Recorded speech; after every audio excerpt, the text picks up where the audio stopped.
దేవుని నామానికి మహిమ కలుగుగాక. ఈ దేవుని బిడ్డలారా, ప్రతి ఉదయకాలం ఈ దినం దేవుని వాగ్దానం చూస్తున్న ఈ దేవుని బిడ్డలందరూ ప్రత్యేకమైన వందనాలు. దేవుని బిడ్డలారా, ప్రతి దినము దేవుడే మనతో మాట్లాడుతూ ఉదయం ధైర్యపరుస్తూ ప్రోత్సహిస్తూ నడిపిస్తూ ఉండగా దేవుని కాపుదలలో దేవుని చిత్తాన్ని తెలుసుకొని దైవికంగా ముందుకు వెళ్దాం. ఈ దినం దేవుడు మనతో ఏం మాట్లాడబోతున్నాడు చూద్దాం.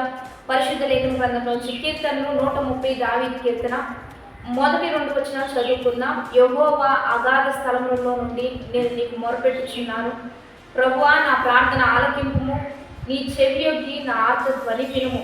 యెహోవా, నీవు దోషములను కనిపెట్టి చూచిన ఎడల ప్రభువా ఎవడు నిలబడగలడు?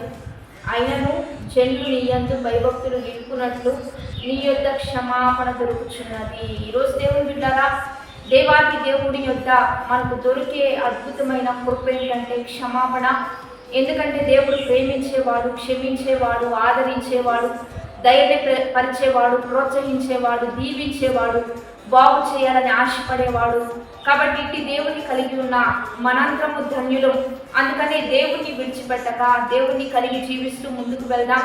దేవుని యొద్ద ఎప్పుడు కూడా ఒక తండ్రి బిడ్డల పట్ల ఎంత ప్రేమతో ఆశీర్వాదాలను సిద్ధపరిచి ఉంటాడో, దేవాతి దేవుడు అంతకంటే గొప్పగా తల్లి మర్చినా తండ్రి విడిచినా నేను నిన్ను మరువని విడువని దేవుణ్ణి అని దేవాతి దేవుడు వాగ్దానం చేశాడు. కనుక ఈరోజు దీవించబడాలన్నా, ఆశీర్వదించబడాలన్నా, చేసిన యొక్క పొరపాట్లను బట్టి, లేకపోతే తప్పిదాలను బట్టి, జీవితంలో వస్తున్న వ్యతిరేకతను బట్టి, శ్రమలను బట్టి, శోధనను బట్టి ప్రతిదీ కూడా దేవుని యొద్ద మనం పొందుకునే కృప దేవుడు మనకి ఇచ్చాడు. కనుక అందుకనే ఉదయకాలం దేవుని యొద్దకు రావడం, ప్రార్థన ద్వారా ప్రతి విషయాన్ని దేవుని ముందు అడగడం, క్షమాపణ పొందుకోవడం, మరలా కొత్తగా ఒక నూతన కృపలతో, నూతన ఆశీర్వాదాలతో ఒక రోజును ప్రారంభించడం మంచిది. అందుకనే దావీదు అంటున్నాడు, అయ్యా నేను నీకు మొరపెడుతున్నా, ఆపత్కాలంలో మొరపెడుతున్నా, ప్రతి ఉదయకాలం మొరపెడుతున్నా, ఉదయమనే నా కంఠస్వరం నీ సన్నిధికి వినపడే విధంగా నా ప్రార్థన నీ సన్నిధిలో కాచిపెడుతున్నానయ్యా.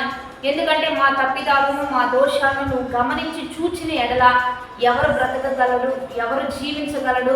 కాబట్టి నీ యొద్ద క్షమాపణ దొరుకుతుందని దేవుడే సెలవిస్తూ ఉండగా, ఈరోజు దేవుని బిడ్డలారా, మీరు చేసే ఉద్యోగాల్లోనైనా, వ్యాపారాల్లోనైనా, చదువుల్లోనైనా, గృహంలోనైనా, మీ ఇంటి చుట్టుప్రక్కలైనా, మీ పాలెల్లోనైనా, సంఘాల్లోనైనా మీరు సమస్యలు కానీ ఆ యొక్క తప్పిదాలను కానీ పరీక్షించి చూసిన ఎడల ఎవ్వరూ మన యొద్ద నిలబడరు. ఎందుకంటే మనల్ని దేవుడు క్షమిస్తున్నాడు కనుక మనల్ని కూడా ఇతరులను క్షమిద్దాం, మనల్ని కూడా ఇతరులను ఆదరిద్దాం.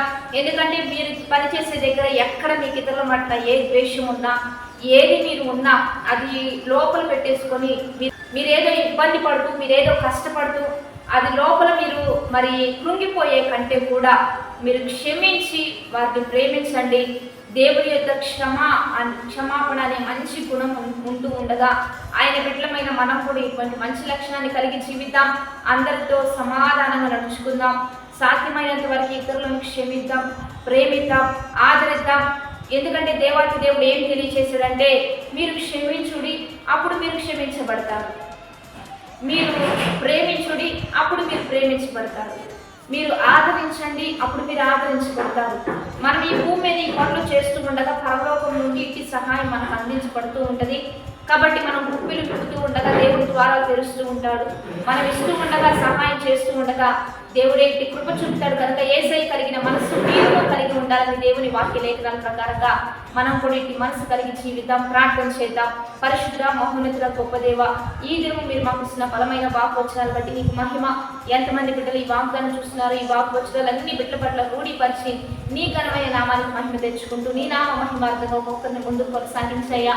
ఈ ఉపవాస దినాల్లో చివరి దినంలోకి మేము వచ్చేసి ఉండగా గొప్ప కాపుదల, నిరీక్షణ, భద్రత, ప్రోత్సాహంతో నింపి నడిపించమని యేసునామం పేరిట అడిగి వేడుకొని ప్రార్థిస్తూ ఉన్నాము గొప్ప తండ్రి.